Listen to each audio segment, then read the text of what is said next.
So, I wanted to talk today about Kobe Bryant and a dream that I had about him. And the reason why I thought about this is because I had listened to, or I actually came across a reading someone did or a channeled message about Kobe Bryant and how he passed, and just the energy surrounding how he had passed away.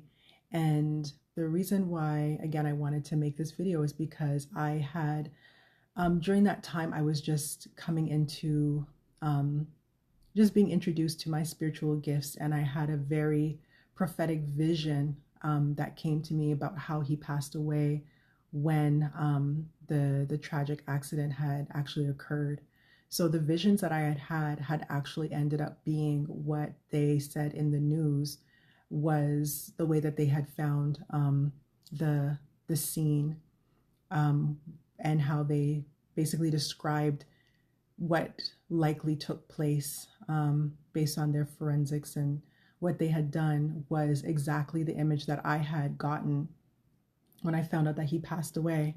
So essentially what had happened was when I was tuned into the news and I just saw the image of the helicopter, immediately I got a flash, and it almost played in my mind like a movie of me seeing him in the helicopter, and the helicopter just basically, just as it was about to touch like a blade of grass on the ground, it's like I saw both him and his daughter's spirits just being yanked out of the plane, not the plane, out of the helicopter.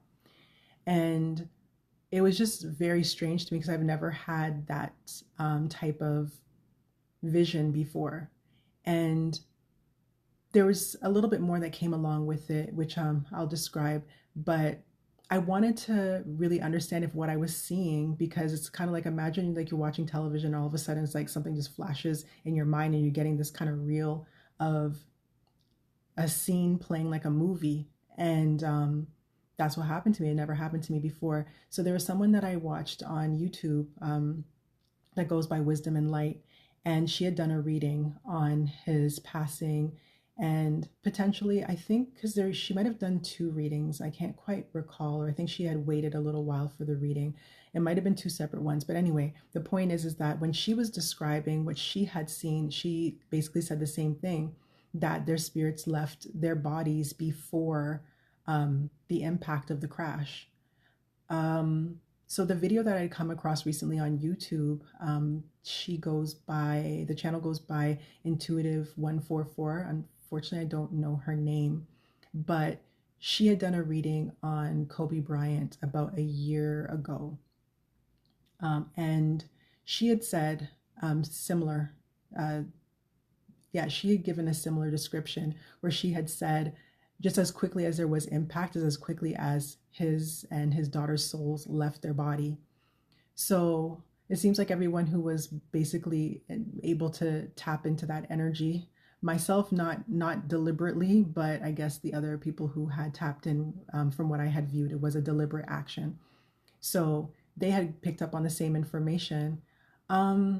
There's also another gentleman that I feel, I keep mixing up the name of his channel, but I feel it's called Enlightened Beings Club, or just Enlightened Beings, and he goes by Cash Peters, and he does a little thing where he calls himself an emotional empath, I believe. Not emotional, I keep saying emotional empath. Emotional intuitive. Oh, I don't remember. There's so many different names and different things that you can, I guess, call all these different spiritual gifts that people have. But a lot of these people have come about their gifts through near-death experiences. So they say that can also thin the veil for you. Some people receive their gifts through it being passed down in the bloodline, or just maybe something that God bestows upon you. So he had done a reading as well, and in his style, he had mentioned something that I thought that was very profound, and something that was, I think, a bit of a lesson and a takeaway, that he said he didn't know anything about Kobe Bryant, and that he didn't even know that he was, a sports player or anything like that. but that he had gotten a lot of requests for people to do from people to do his reading.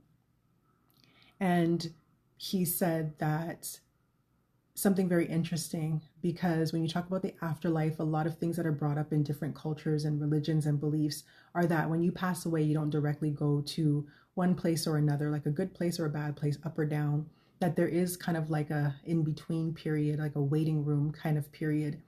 And he said that with Kobe Bryant, that it didn't take him long to accept that he had passed away. He was more always concerned about other people, and the way that he had described what he saw in his transition was that it was more like, okay, he's now in this other place. Where is everybody? And then when he realized that he had passed away, then it was kind of like, okay, it wasn't the normal process. Like, okay, am I in heaven? Where's God? What's going on? It's kind of like, okay, I accept that I'm no longer among the living. And he just, in the way that he describes how people join the I guess what people refer to as universal consciousness or God consciousness, or heaven, however you want to word it, the way that he had joined that was through just simple acceptance, that it was just like, okay, I'm deceased now. It's time for me to go and join the rest of the deceased people, so to speak. And I had, right after that, saw a little clip of Kobe Bryant. I'd heard about him and meditation and the different things that he would do in his practices. And the clip that I saw almost immediately after that was of him talking about meditation and how meditation helped him so much that it allowed him to accept being in the present, and how that helped him, just in life in general, and also how it helped him with his game. And that translated into the reading that the gentleman Cash Peters had given, where it's like he kind of went through the process where he didn't have to go through stripping himself of his ego and being like, I don't want to die yet. I'm not supposed to die yet. I'm this big athlete, superstar. I have still so much to do. I want to be here for my family. I want to do this. I want to do that. It was kind of like a very quick process of acceptance.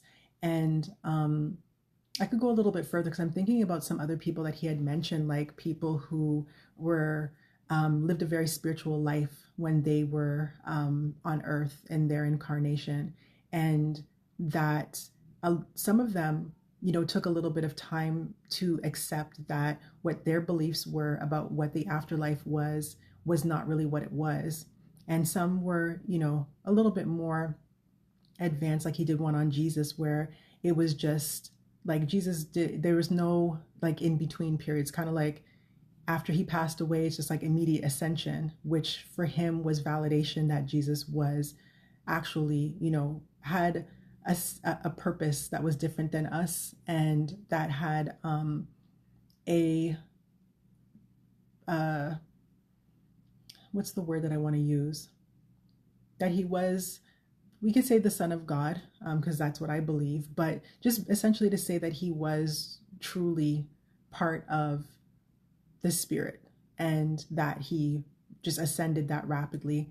Because what he had been noticing, and what I had noticed through his readings, is that the closer people are to accepting as life is, and the closer people are to living in the present and living in the moment, it doesn't take them that much longer when they pass away to shed the layers of their beliefs on earth and come to that point of acceptance and come to that point of enlightenment where, okay, it's time for me to cross over.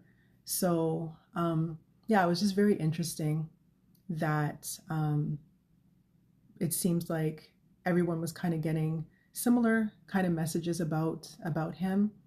And I guess it kind of does lean, I was going to say lean and lend to the idea that there is a global consciousness, that there is something that we are all connected to.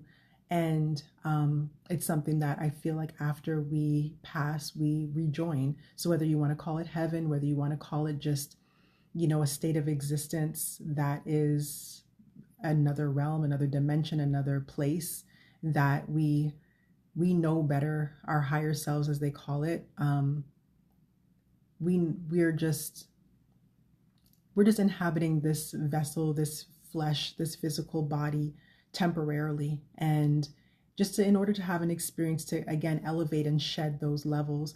I also learned a little bit through Hinduism that that is part of what they believe, that every incarnation, you either go up or you go down. So it's either you learn your lessons and you continue to elevate, or you keep descending.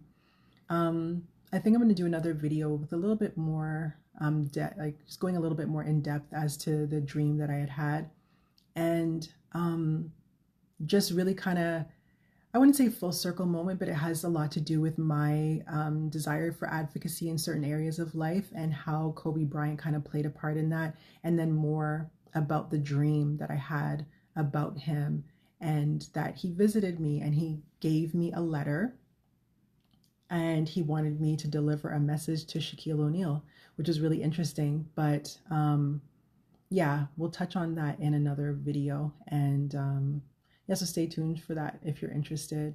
And depending on where you're watching this, follow, share, subscribe, like, leave a comment if you'd like. What are your beliefs? Do you believe? Were you a fan of Kobe Bryant, actually? And you know, it was very tragic when he passed. And that's another thing I wanted to mention as well, just in parting, that there are a lot of people that I noticed that when they pass away, whether people were a fan of them or not, knew of them or not, ever heard of them before or not, that they seem to really leave an impact on people when they hear about their passing. It doesn't even have to be tragic.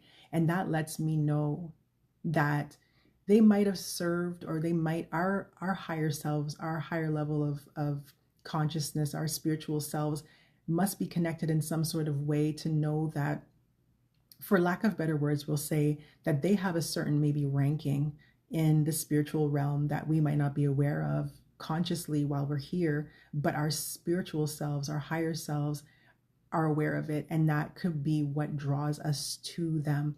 Like when XXXTentacion, when he passed away, despite a lot of the negative press that he got, a lot of people who had never even heard of him were just couldn't stop, you know, talking about him, and couldn't stop posting about him. Some were crying about him and never heard of him before. And they just seemed to not really be able to, I don't want to say it in a harsh way or to come across harshly, but they weren't able to like really move on or kind of let go of the fact that, you know, he had passed on, even though they might not have known who he was. And that, again, it lets me know that there are certain enlightened beings that incarnate, and we might not recognize them on just a physical 3D level, but our souls recognize them on a 5D level. And that's probably why sometimes some people are drawn to people in a way that they don't really understand, but our higher selves definitely know. So I'm going to leave it there. And again, wherever you're watching, if you're interested in more and you like my content, subscribe, follow, share, like, and again, leave a comment. If you've had any spiritual experiences, if you have any spiritual gifts that have allowed you to encounter any, doesn't have to be a celebrity, but just people maybe that you might not have known or met before, and maybe just had an interesting experience with that. So until next time, thanks for tuning in.